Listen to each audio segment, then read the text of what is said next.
So when I was reflecting on how she had lived her life, I realized, God, I've had my moments of weakness, but I've also had my moments of greatness.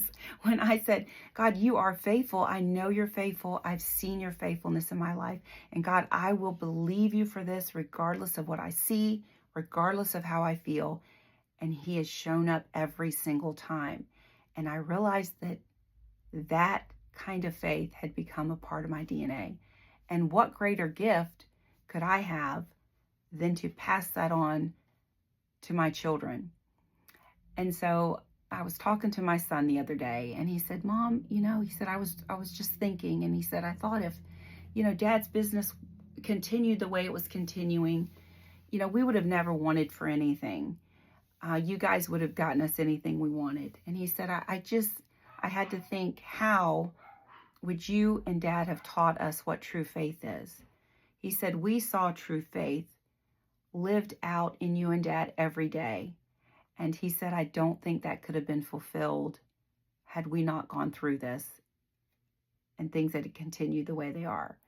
So I just want to tell you that what we pass on to our children can be good or it can be bad stuff.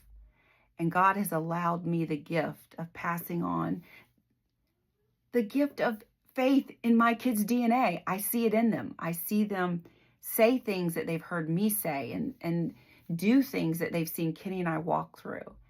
And that was truly a lesson in acting, putting my faith into action. Wrapping those empty boxes was an act. It was something tangible. I had to move.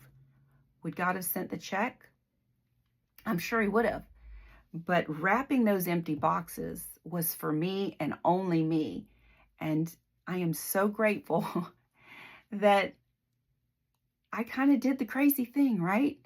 I did the exciting thing. I did the drive it like you stole it, because there was nothing in those boxes.